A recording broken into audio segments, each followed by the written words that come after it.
Orang satu pribadi yang paling tenang, saudara, waktu ngalamin masalah adalah Maria. Betania adalah tempat tinggal daripada si Lazarus, Marta dan Maria. Tadi kita nyanyi tuh, ku kan tenang bersamamu Bapa. Nah, pribadi yang tenang ini karena dia senang duduk di kaki Yesus. Jadi kalau ada waktu ada masalah, terus gimana ya? Aduh Tuhan, gimana ya? Gitu ya. Orang yang senang dalam hadirat Tuhan nggak panik waktu menghadapi masalah. Setuju nggak? Amin. Orang yang ada dalam hadirat Tuhan tuh bukan yang itu apa? Waktu ada masalah, aduh gimana? Siapa yang tolong kita? Mau ngomong sama siapa? Mau minta sama siapa? Nggak begitu. Orang yang tenang, saudara, orang yang tenang, orang yang ada dalam hadirat Tuhan, dia tenang aja. Mikir sih mikir, gitu ya. Khawatir sih khawatir, gitu. Tapi nggak hidup dalam kekhawatiran. Nggak itu fokus pada masalahnya dia. Orang yang dia yang di hadirat Tuhan tuh fokusnya tuh sama Tuhan. Mau ada masalah, tenang dia. Karena dia yakin ada Tuhan. Setuju nggak? Yes. Karena percaya ada Tuhan. Gitu. Makanya sebenarnya tadi sih saya udah siapin khotbah, tapi nanti saya akan bahas sebentar tentang penyembah yang benar. Penyembah yang benar tuh tenang. Ngalamin badai, ngalamin persoalan. Waktu, jujur. Waktu pandemik, masuk pandemik. Waduh, gimana sih Tuhan? Gitu ya. Biasanya kita kan pandemi itu 2019 ya, belum 3 kalau nggak salah ya. 2020. 2020 ya? 2020. Oke, lupa ya. Karena kita tenang, jadi udah lupa tuh pandemi itu kapan yang mulainya. Pandemi mulainya kapan kita udah lupa. Orang kita senang nyembah. Waktu berlalu begitu cepat. Udah menangkal loh kita. Jadi pikirnya gini, wah Tuhan gimana nih Tuhan? Anak-anak gimana? Istri gimana? Gak begitu udah. Tapi pasti bahwa gini, Tuhan pelihara udah. Amin. Yes. Tuhan pelihara. Karena gini, kita selalu merasakan Tuhan dalam kehidupan. Ya. Si Marta, aduh ya ampun, Tuhan telat sih. Aduh kalau Tuhan telat, ya udah mati deh. Saudara kita Lazarus udah selesai, udah mati, udah percuma Tuhan, udah busuk dia di kuburan gitu. Marta enggak. Kenapa dia tenang? Karena dia senang dulu di kaki Tuhan. Orang-orang yang tenang hari ini waktu ada masalah gitu, orang itu pasti senang nyembah. Yang senang nyembah, berikan tepuk tangan buat Tuhan Yesus. Ini nih, Yesus tuh saya belajar. Tadi tuh saya bawain khotbah ini, tapi tadi waktu saya datang tuh, duduk di situ tuh, enak juga tuh Pak. Ada banyak pewahyuan tuh waktu duduk di sini. Apalagi ada kopi, aduh enak banget.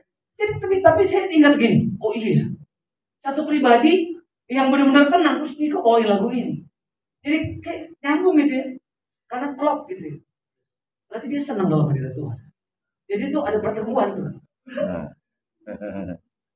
Ketemu dia. Nah, Betania itu adalah desa kecil, saudara. Tapi Yesus tidak pernah melewatkan waktu. Selalu mampir ke situ. Betania itu desa kecil 2 mil dari Yerusalem, sebelah timur, saudara. Jadi selalu Yesus mau ke Yerusalem, nggak pernah nginap di Yerusalem. Selalu balik ke mana? Ke Betania. Keren ya. Jadi salah satu arti dari Betania adalah gini, rumah kencannya Tuhan. Wah keren banget ya. Rumah kencannya Tuhan. Itu bisa pikir nggak? Kita kalau jadi tempat Tuhan, mampir dulu ke rumahnya dia deh, gitu ya. Kenapa? Enak aja di situ gitu. Ada masuk di situ. Mungkin selain masakannya si Marta enak gitu, ada sup renebon, ada rahang tuna, ya ampun, ada dada tuna, bakar rica, nanti makan hadirat Tuhan turun. Itu sedap. Jadi salah satunya mungkin itu. Tapi gini, saya yakin bukan itu fokusnya Yesus. Setuju nggak dengan saya? Amin. Ya. Fokusnya Yesus bukan masakannya Marta. Tapi gini, fokusnya Yesus sama pribadi yang namanya Maria.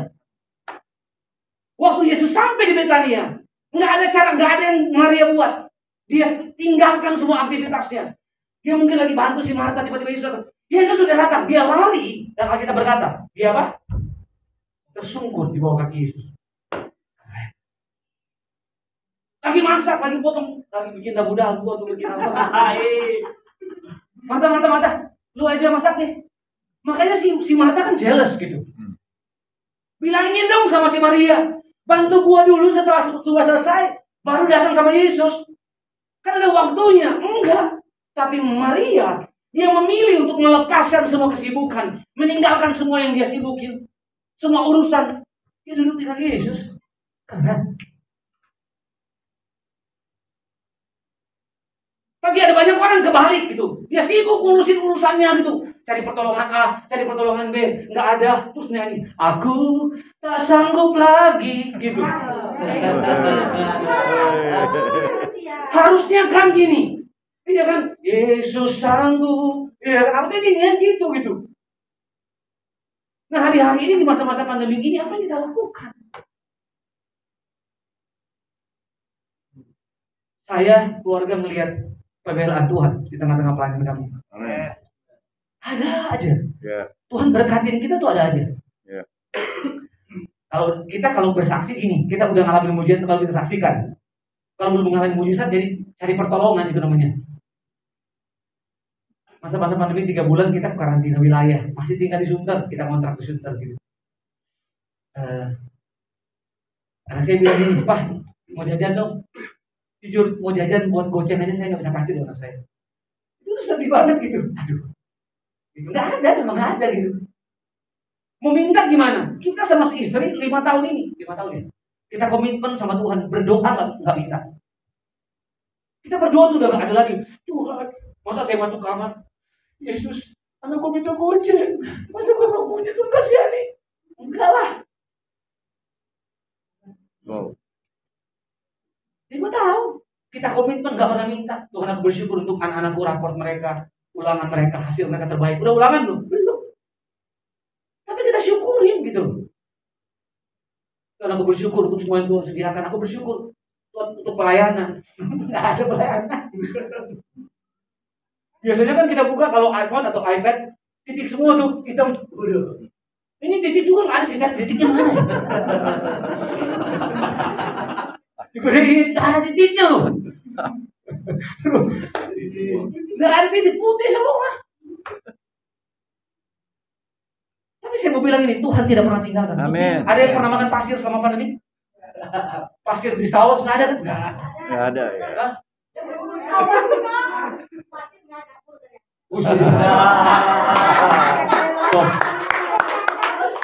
Iya.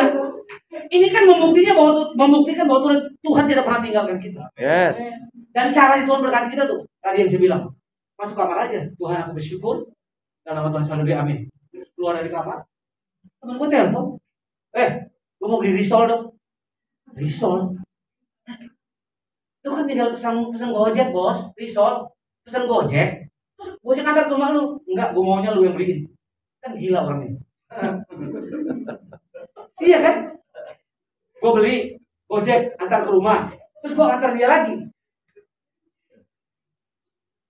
Waktu itu kita 100.000.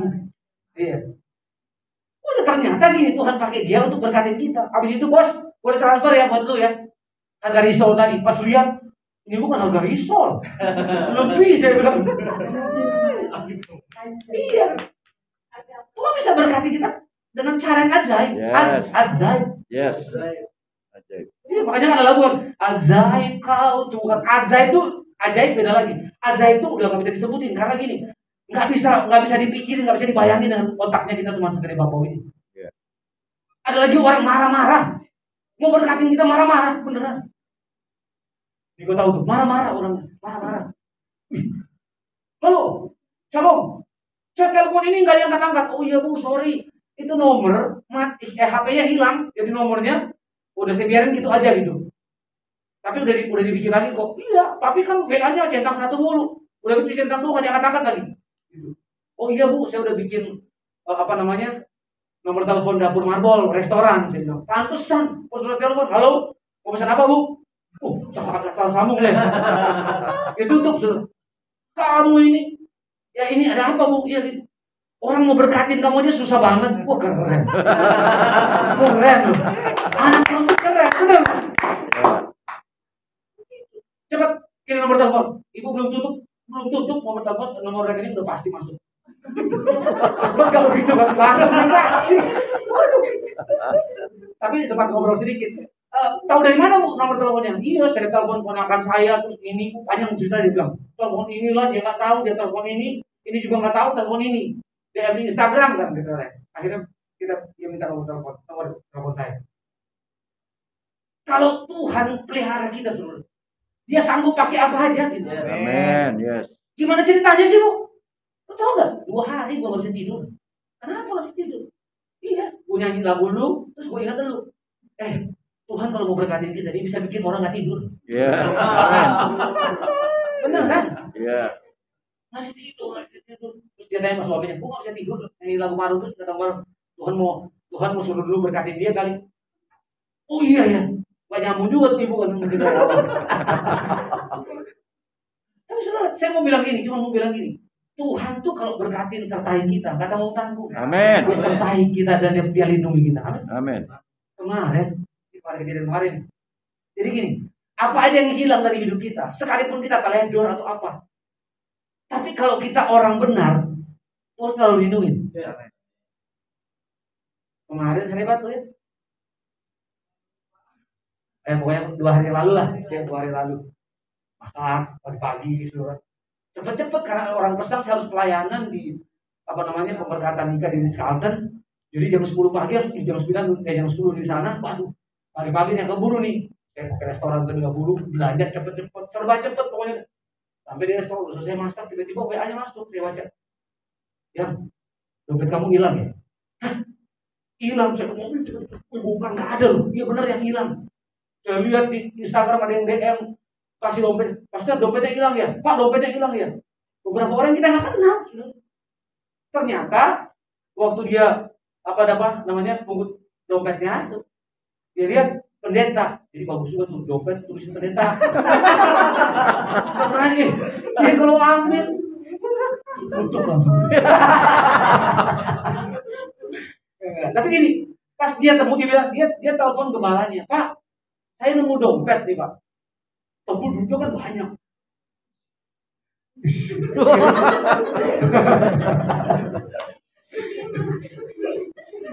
Jalannya nggak ada duitnya. Cuman kan gini, KTP-nya, SIM-nya, aduh ngurus lagi kan ribet gitu. Terus dia bilang, saya ketemu dompet nih, gembalanya nih. Namanya Pak Marlon Bolung, pendeta. Wah langsung pendetanya nyambung. Oh iya, itu dulu pernah bantu kita, bla ceritanya panjang. Dia WhatsApp ke grupnya dia semua. Ya ampun, jadi menyebarlah kemana-mana. Saya kehilangan dompet. Kemarin kita ke rumahnya, kita thank you. Wah, bilang Pak nanti kita kirimin santunan. Siap. Tapi sampai sekarang belum kirim ya. Manusia begitu. Tapi ntar gue bakarin dia. Saya yakin hari ini Roh Kudus ingatkan saya. Gitu. Jadi kadang-kadang kita suka gitu. Jadi kita teledor, tapi tetap yang namanya perlindungan Tuhan nggak bisa keluar dari orang benar. Amin. Makanya si Ayub gitu loh. Tuhan bilang ini, Ayub ada pagar perlindungan. Lagi ngomong iblis. Ya udah pergi aja. Lu cobain aja dia. Tapi nyawanya itu ada di hidupku.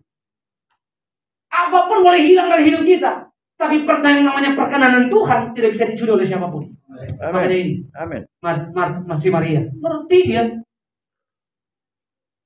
Maria, kamu telah memilih bagian yang terbaik. Yang tidak akan diambil oleh siapapun dari hidupmu. Nggak bisa diambil yang namanya perkenanan Tuhan. Nggak ada satu manusia yang bisa ambil. Saya belajar yang pertama dari Maria adalah orang ini intim sama Tuhan. Jadi kalau kita intim sama Tuhan, perlindungan Tuhan itu sama kita. Amin. Dijagain Tuhan. Nggak panik, nggak ngerasa kusuk gitu. Ada masalah nggak langsung cari pertolongan. Harusnya masalah datang cari Tuhan dong. Pertanyaannya dalam hidup kita gini, waktu ada masalah, tantangan, kesulitan kita hadapi, yang pertama kita cari siapa? Padahal solusinya ada di kamar kita loh. Berlutut, kunci kamar. Solusinya di situ. Telepon pengacara. Telepon ini, orang kaya itu, orang kaya ono. Akhirnya masalahnya makin beruwet.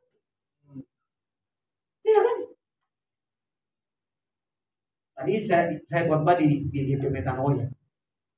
Waduh Pak, saya ketipu Pak online. Lapor ke polisi mah percuma. Gitu-gitu. Yang receh-receh itu kagak dilayani, dia bilang gitu. Malah makin ribet gitu, keluarin duit lagi. Makanya gini saya mau bilang gini. Kita mau cari manusia, masalah itu makin ribet. Cari Tuhan udah paling benar.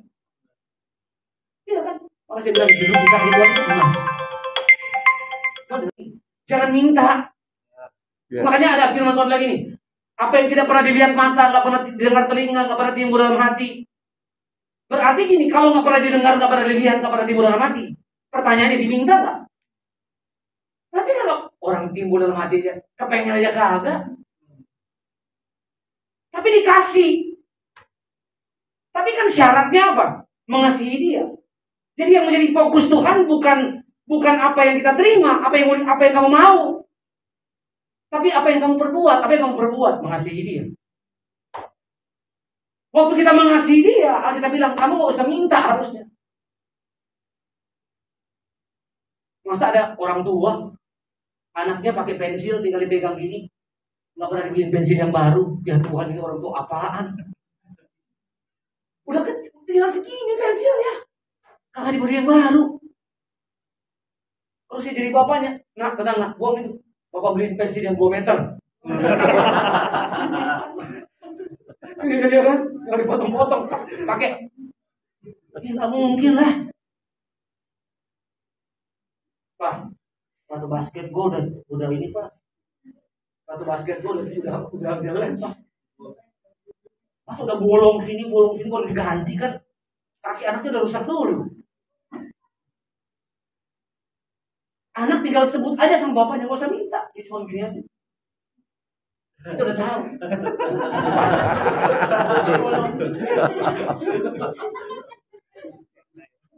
Masa anak di dalam rumah, Papa, permisi, saya mau minta buka kulkas. Ya ampun, anak apaan tuh gitu?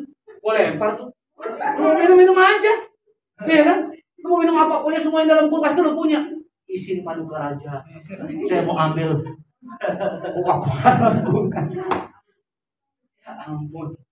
Nggak perlu minta izin lah. Iya kan? Harusnya level kita adalah gini. Udah nggak usah minta. Yes. Kalau kamu mengasihi Tuhan, yang kamu nggak pikir aja dikasih. Amin. Apalagi kamu minta, yang setuju katakan amin. Amin. Tepuk tangan yang terbaik untuk Tuhan. Jadi mulai hari ini jangan minta. Ya.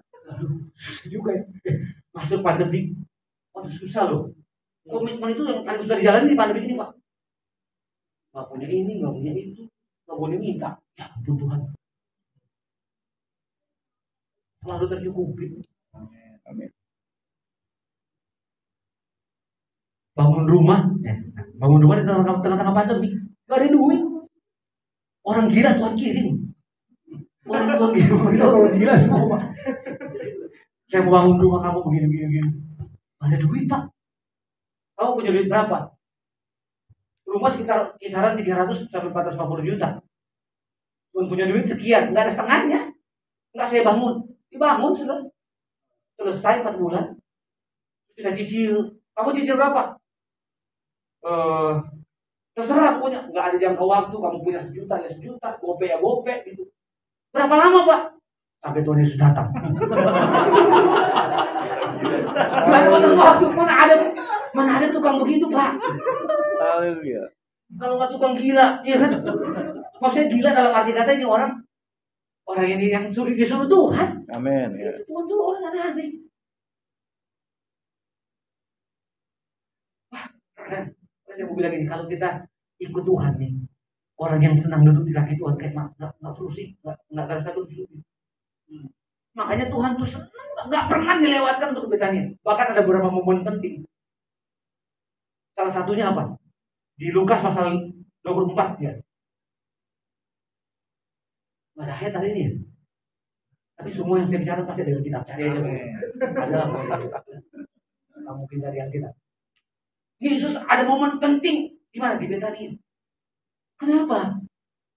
Gara-gara satu pribadi doang. Gara-gara Marta doang. Maria doang. Cuma itu doang. Jadi bisa jadi cuma gara-gara satu orang yang takut Tuhan di rumah tangga. Kalau dia bisa bertobat, Amin. bisa terima Yesus. Cuma ada istri yang berlutut nyembah, cuma ada suami, anak-anak bisa dipulihkan. Amin. Kenapa? Karena satu pribadi yang cinta Tuhan. Nggak pernah datang sama Tuhan, saudara gue Lukman Lazarus udah mati tuh gimana? Ya udah busuk. Udah mati deh, udah nggak ada saudara lagi. Nggak begitu dia.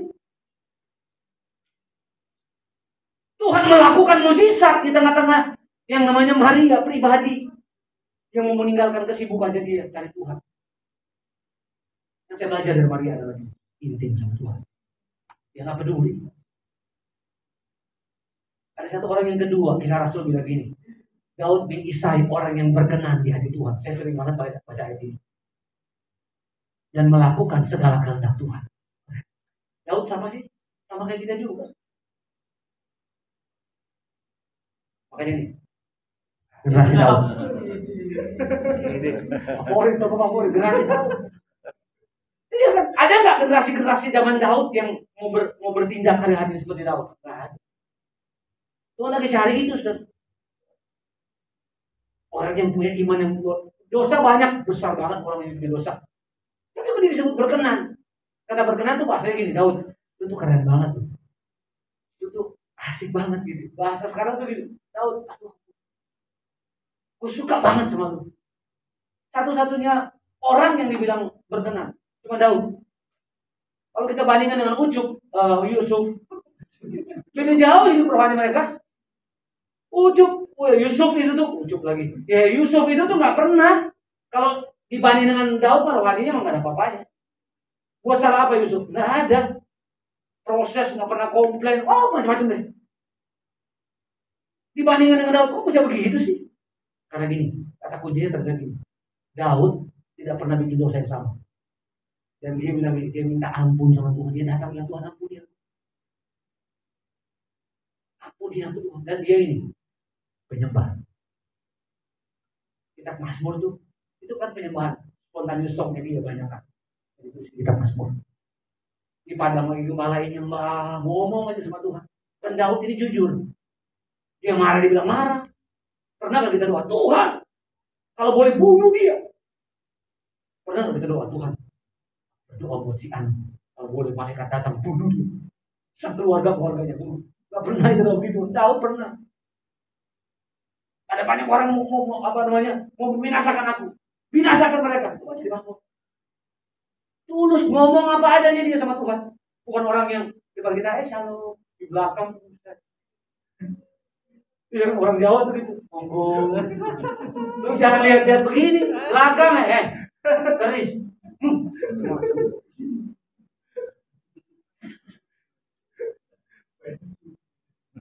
Iya kan orang Jawa. Kalau gitu orang Manado jangan monggo. Sopan dia gitu. Manado pas tunjuk-tunjuk ya, saudara.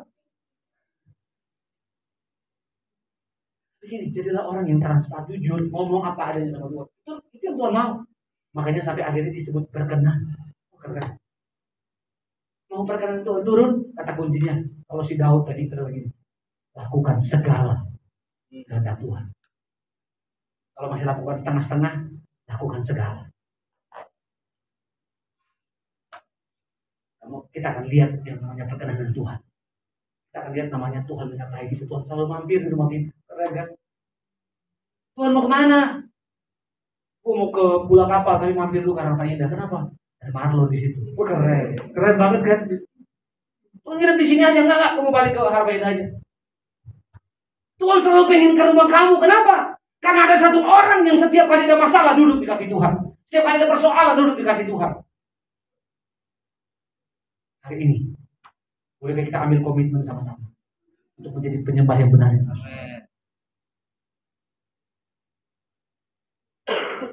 Waktu kita ambil komitmen untuk jadi penyembah yang benar itu, kita akan lihat namanya penyertaan Tuhan. Kenapa sih Tuhan fokus banget dengan penyembahan? Next, saya mau bahas beberapa sedikit dari yang sudah saya siapkan. Makanya gini, sudah baca Matius pasal 9, 37, 8 ini. Tuhan bilang gini, di luar sana tuayan banyak, tapi pekerja sedikit. Jadi orang yang belum percaya Yesus, belum terima Yesus di luar sana banyak, tapi nggak ada yang nginjirin, nggak ada yang Sampai firman Tuhan sama mereka. Lalu statementnya Tuhan gini, karena itu mintalah kepada Tuhan yang mempunyai tuayan, supaya ia mengirimkan apa pekerja-pekerja untuk apa? Kamu minta sama aku, pekerja mas stok di surga banyak, setuju nggak? Amin. Kita nggak pernah takut kehilangan pekerja, nggak pernah takut kekurangan pekerja. Stoknya banyak, Tuhan belum kirim aja ke sini. Kita tinggal minta kok bos, pekerja kurang, jadi aku kasih di sini. Stok di surga pekerja banyak. Kita mau bandingin nih, apa yang Tuhan, kenapa sih Tuhan pentingin banget pujian penyembahan? Berikutnya gini, terus sudah baca di Efesus, saudara. Kita Efesus bilang gini, saudara. Next. Tuh. Ada 5 jawatan. Siapa mereka? Yang pertama rasul, yang kedua siapa? Nabi, yang ketiga penginjil, yang keempat gembala, yang kelima siapa? Pengajar. Kurang apa mereka? Hebat-hebat. Sapu tangannya sembuhin orang. Tumpang tangan rebah semua orang sembuh. Wow, keren. Ngomong sama dia nih, ngomong A, B, C, D, dia ngomong. Dia bernubuat. Dia pelayanan kemana-mana, keliling kemana-mana. Dia ngajar. Hasilkan banyak hamba Tuhan. Luar biasa mereka. Tapi statementnya Tuhan dong yang pertama. Ia yang memberikan. Tadi stok pengerjaan di surga dibilang banyak stok di surga. Lalu 5 jawatan ini ternyata surga juga banyak. Yes. Jadi saya mau bilang yang berdiri di atas mimbar ini yang khotbahnya hebat, nyanyinya hebat, main musiknya hebat. Nggak ada yang kita bisa banggakan kalau kita bisa di sini. Ya. Karena ternyata itu cuma pemberian Tuhan. Benar. Pemberian. Berarti kalau pemberian bisa diambil nggak? Bisa diambil. Teman saya WL jago. Aduh. Dulu jago. Sekarang ya ampun WL aja udah takut banget. Saya bisa pastikan karena dia nggak mau melayani Tuhan, diambil. Ini Tuhan. Suruh WL ya. Aduh Pak, mau Pak. Aduh takut Pak. Orang suara bagus bisa WL. Urat di sini dicongkel dikit aja. Dia mesti nyanyi, mati lu. Pemberian. Dia bisa ambil orang-orang hebat yang dulu. Kamu tahu nggak? Dulu pernah ada pendeta A. Ya ampun. Dia kalau KKR, yang datang. Sekarang mana? Tahu. Bisa diambil. Kalau perkenanan Tuhan itu udah nggak ada, saudara, lo mau apa? Makanya waktu pimpin bangsa Israel, Musa bilang gini, bila engkau tak besertaku, ku tak mau jalan dia. Karena Musa tahu berat, susah. Ya. Kalau nggak ada Tuhan mah ya ampun. Kita mau atur mereka pakai mulut, keras kepala, keras tengkuk ini Israel nggak bisa diatur. Tuhan ini didikte sama dia, paling cuma dulu. Oh iya, hari ini sudah kita punya karunia ini. Sadarilah, itu cuma pemberian Tuhan. Makanya jujur, saya hampir nggak pernah nolak kalau saya punya jadwal. Saya nggak mau nolak karena saya tahu ini pemberian Tuhan. Ini kepercayaan Tuhan gitu. Dan saya mau bilang Tuhan uji dalam hal-hal pelayanan kayak begini. Kamu cinta aku atau cinta kamu nyari di pelayanan itu kamu nyari duit atau nyari Tuhan gitu. Benar. Kamu nyari duit atau nyari Tuhan. Ini sudah kita minta perkenanan Tuhan. Amin. Nah, next yang terakhir saya tutup dengan ini. Next lagi. Satu kali lagi. Sekali lagi. Oke, ini dia. Tadi Tuhan bilang gini, pekerjaan stok di surga banyak, lu tinggal minta gue kasih. Ya. Penginjil, ya ampun apalagi. Banyak banget berderet di surga, tinggal gue tunjuk ini. Tapi untuk ini, Tuhan gak bilang gini, di surga banyak penyembah. Enggak. Kita baca sama-sama. 2, 3. Tetapi saatnya akan datang dan sudah tiba sekarang. Bahwa penyembah-penyembah benar akan menyembah Bapa dalam roh dan kebenaran. Sebab Bapa menghendaki penyembah-penyembah demikian. Allah itu roh, dan barang siapa menyembah dia harus menyembahnya dalam roh dan kebenaran. Kata menghendaki itu bicara gini. Aku lagi nyari, belum ketemu dengan penyembah. Aku lagi nyari penyembah-penyembah yang benar. Gitu. Saya ambil kata Om Kris bilang gini. Suara malaikat di surga dibanding dengan suara kita, nggak ada upil-upilnya kita. Ya ampun, suara mereka tuh Nggak usah pecah, udah pecah benar, memang udah pecah suaranya, udah bagus. Waktu mereka nyanyi di surga, tahu nggak, percaya nggak? Jam 5 tadi waktu kita mulai worship di sini, malaikat juga lagi worship di surga. Tapi apa yang Yesus lakukan? Yesus bilang, malaikat, stop, lu berhenti nyanyi. Gua mendengar Ello Church menyembah. Benar. Om Chris bilang ini, kenapa? Dia lebih kepengen dengar suara kita dengan suara malaikat. Malaikat tuh gak ditebus. Malaikat tuh gak ditebus. Kita ditebus. Dia mau mati buat kita. Makanya nih, Tuhan lebih penting dengar suara kita daripada suara malaikat. Benar. Tuhan lebih penting dengar kita dibanding dengan suara malaikat. Tuhan lebih kepengen ketemu dengan siapa? Satu pribadi yang namanya Maria. Kenapa? Duduk di kaki dia. Duduk di kaki dia. Datang duduk. Tapi bosan dia. Hari ini sudah. Hidup ini bagi Tuhan. Yang kedua, lakukan segala kehendak Tuhan. Jadi penyembah. Karena penyembahan itu bicara apa sih? Bicara hubungan. Relationship dengan Tuhan. Bukan bicara tentang dapat ini, dapat itu. Enggak, bukan itu penyembah.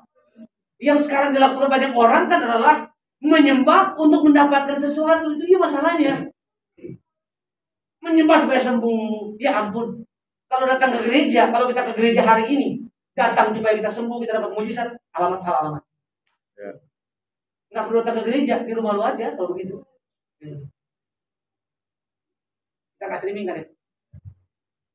Kemarin saya pimpin beberapa postur doa.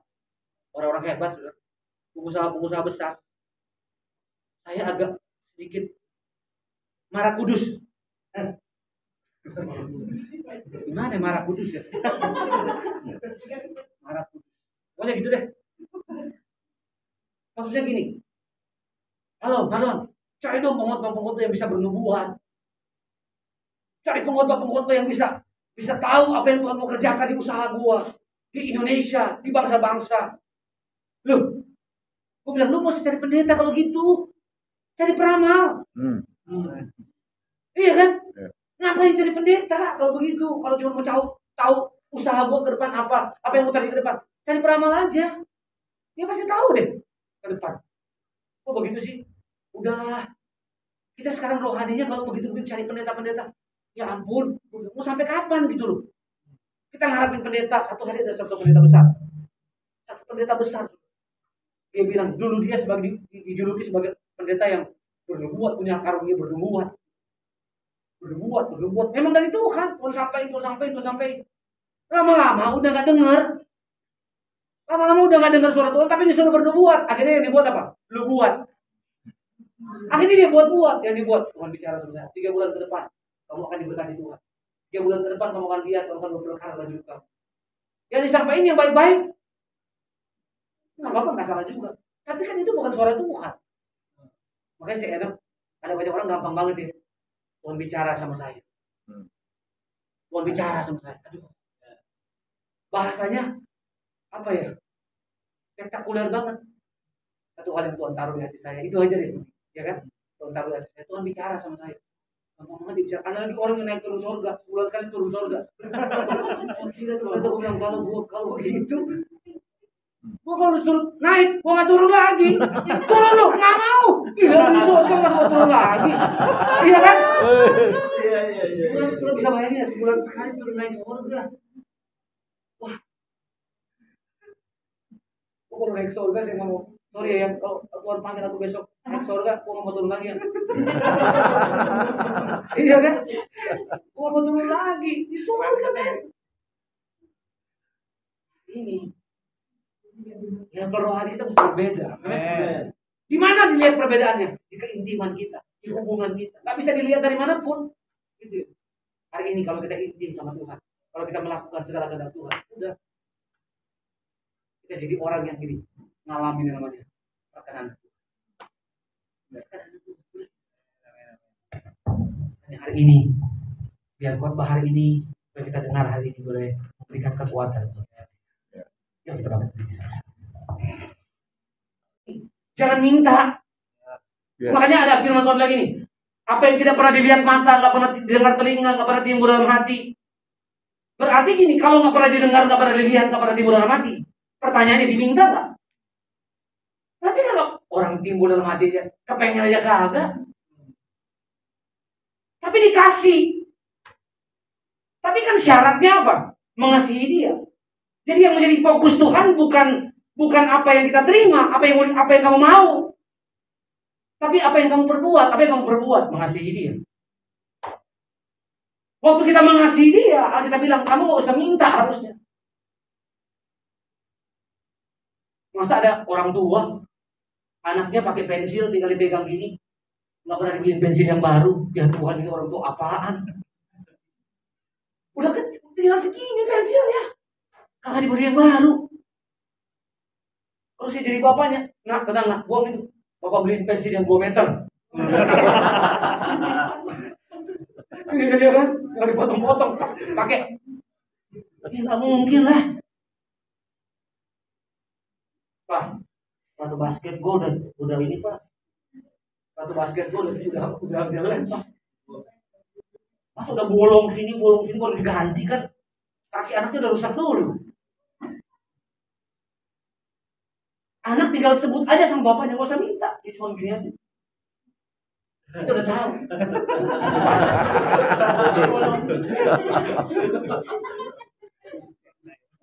Masa anak di dalam rumah, Papa, permisi, saya mau minta buka kulkas. Ya ampun, anak apaan tuh gitu? Boleh lempar tuh. Minum aja. Iya kan? Mau minum apa? Pokoknya semua yang dalam kulkas itu lo punya. Isin paduka raja. Saya mau ambil Coca-Cola kulkas.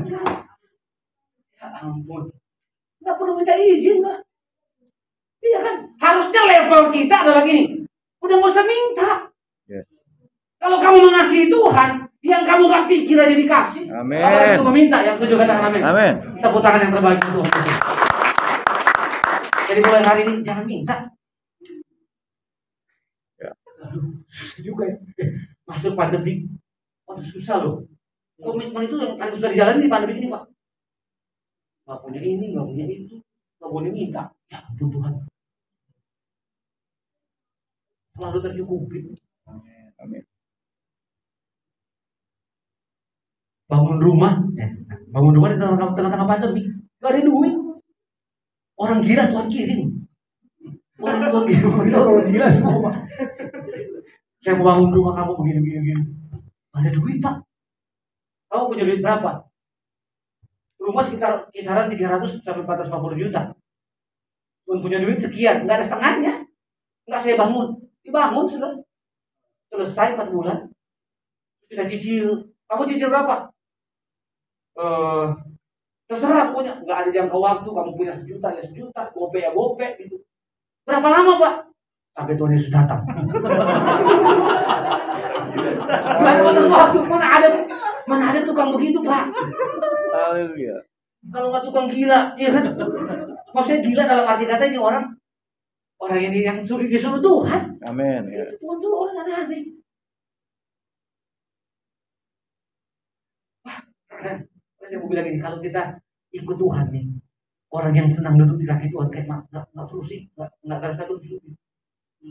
Makanya Tuhan tuh senang, nggak pernah dilewatkan untuk kebaikannya. Bahkan ada beberapa momen penting. Salah satunya apa? Di Lukas pasal 24 ya. Gak ada ayat hari ini ya. Tapi semua yang saya bicara pasti ada di kitab. Cari aja. Ada kamu mungkin dari Alkitab. Yesus ada momen penting di mana? Di Betania. Kenapa? Gara-gara satu pribadi doang. Gara-gara Marta doang. Maria doang. Cuma itu doang. Jadi bisa jadi cuma gara-gara satu orang yang takut Tuhan di rumah tangga. Kalau dia bisa bertobat. Amin. Bisa terima Yesus. Cuma ada istri yang berlutut nyembah. Cuma ada suami. Anak-anak bisa dipulihkan. Amin. Kenapa? Karena satu pribadi yang cinta Tuhan.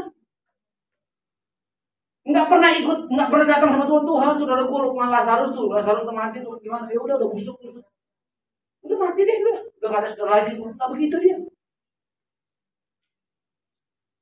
Tuhan melakukan mujizat di tengah-tengah yang namanya Maria pribadi yang mau meninggalkan kesibukannya dia cari Tuhan.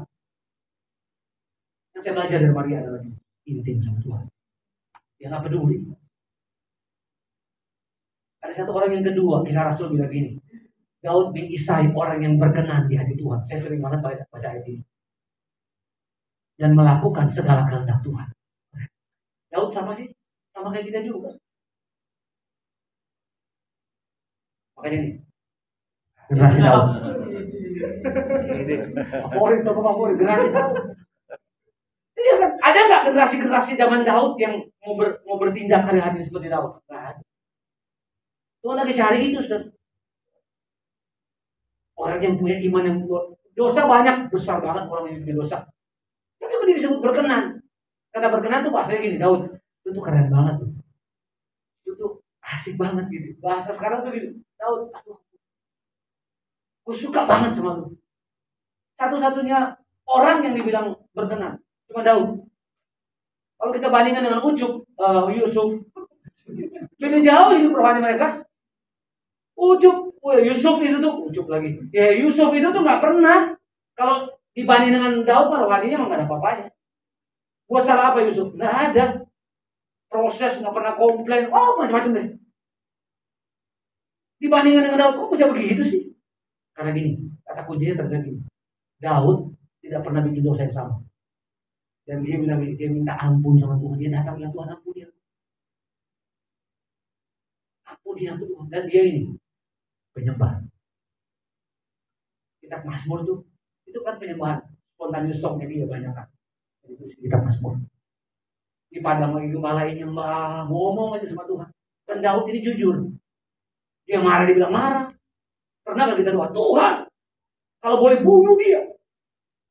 Pernah gak kita doa, Tuhan, berdoa buat si An, kalau boleh malaikat datang bunuh dia.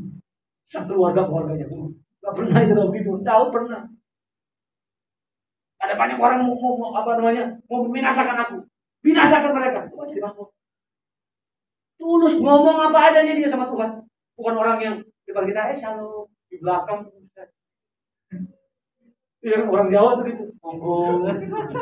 Lu jangan lihat-lihat begini, belakang garis.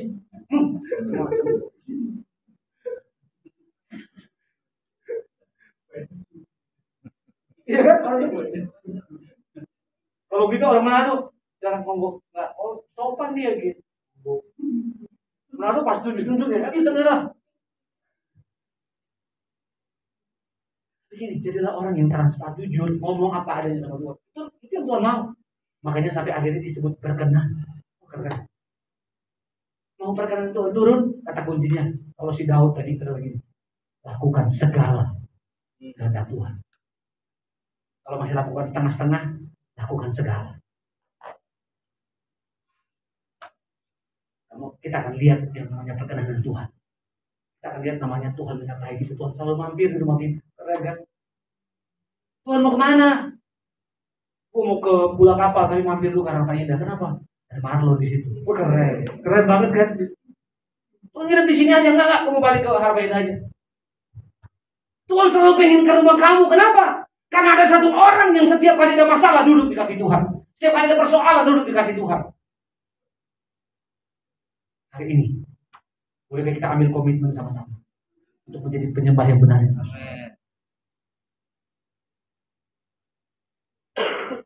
Waktu kita ambil komitmen untuk jadi penyembah yang benar itu, kita akan lihat namanya penyertaan Tuhan. Kenapa sih Tuhan fokus banget dengan penyembahan? Next, saya mau bahas beberapa sedikit dari yang sudah saya siapkan.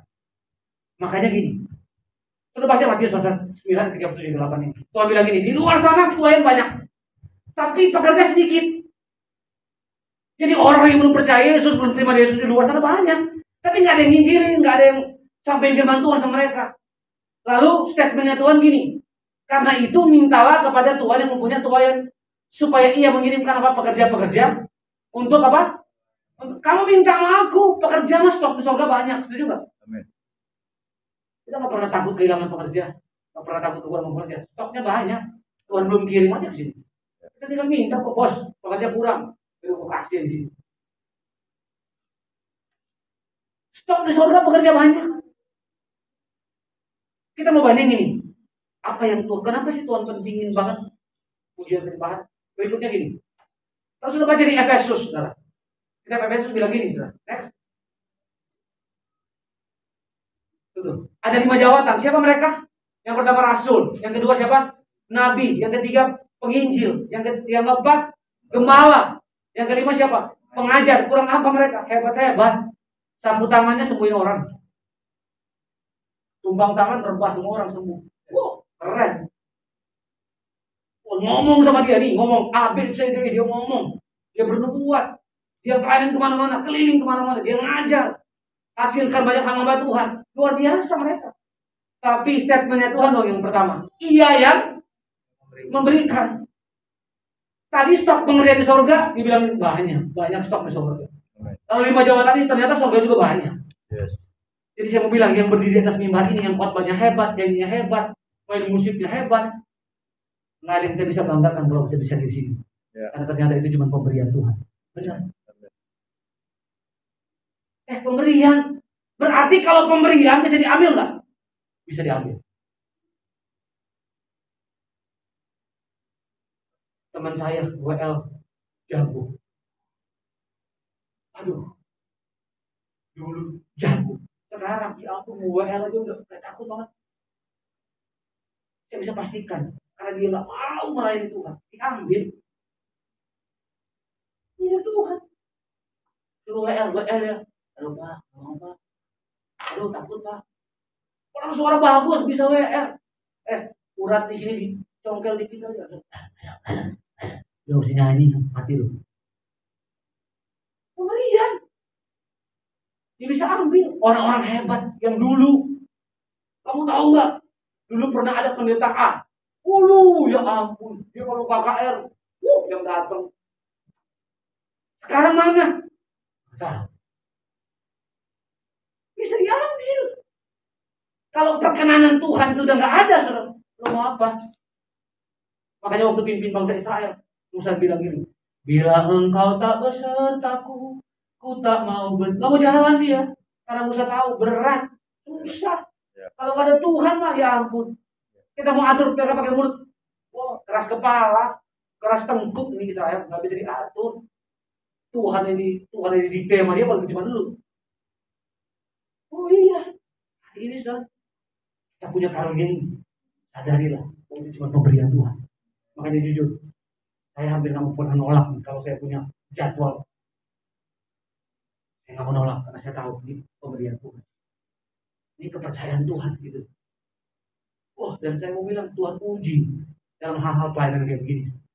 Kamu cinta aku atau cinta kamu nyari di pelayanan itu kamu nyari duit atau nyari Tuhan gitu. Benar. Kamu nyari duit atau nyari Tuhan. Ini sudah kita minta perkenanan Tuhan. Amin. Nah, next yang terakhir saya tutup dengan ini. Next lagi. Satu kali lagi. Sekali lagi. Oke, ini dia. Tadi Tuhan bilang ini, pekerjaan stok di surga banyak, lu tinggal minta gue kasih. Ya. Penginjil, ya ampun apalagi. Banyak banget berderet di surga, tinggal gue tunjuk ini. Tapi untuk ini, Tuhan gak bilang gini, di surga banyak penyembah. Enggak. Kita baca sama-sama. 2, 3. Tetapi saatnya akan datang dan sudah tiba sekarang. Bahwa penyembah-penyembah benar akan menyembah Bapa dalam roh dan kebenaran. Sebab Bapa menghendaki penyembah-penyembah demikian. Allah itu roh, dan barang siapa menyembah dia harus menyembahnya dalam roh dan kebenaran. Kata menghendaki itu bicara gini. Aku lagi nyari, belum ketemu dengan penyembah. Aku lagi nyari penyembah-penyembah yang benar. Gitu. Saya ambil kata-kata Om Kris bilang gini. Suara malaikat di surga dibanding dengan suara kita, nggak ada upil-upilnya kita. Ya ampun, suara mereka tuh nggak usah pecah, udah pecah benar, udah pecah suaranya, udah bagus. Waktu mereka nyanyi di surga, tahu nggak, percaya nggak? Jam 5 tadi waktu kita mulai worship di sini, malaikat juga lagi worship di surga. Tapi apa yang Yesus lakukan?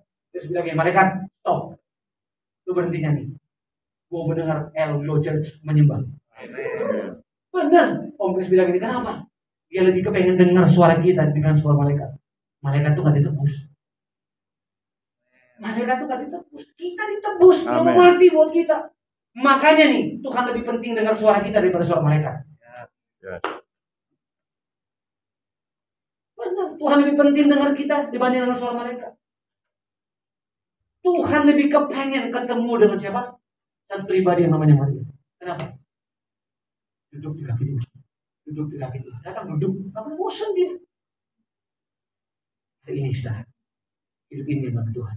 Yang kedua, lakukan segala kehendak Tuhan. Jadi penyembah. Karena penyembahan itu bicara apa sih? Bicara hubungan. Relationship dengan Tuhan. Bukan bicara tentang dapat ini, dapat itu. Enggak, bukan itu penyembah. Yang sekarang dilakukan banyak orang kan adalah menyembah untuk mendapatkan sesuatu. Itu dia masalahnya. Menyembah supaya sembuh. Ya ampun. Kalau datang ke gereja, kalau kita ke gereja hari ini, datang supaya kita sembuh, kita dapat mujizat, alamat salah alamat. Ya. Nggak perlu datang ke gereja, di rumah lu aja kalau begitu. Hari ini, biar khotbah hari ini, supaya kita dengar hari ini boleh memberikan kekuatan. Ya, kita bangun.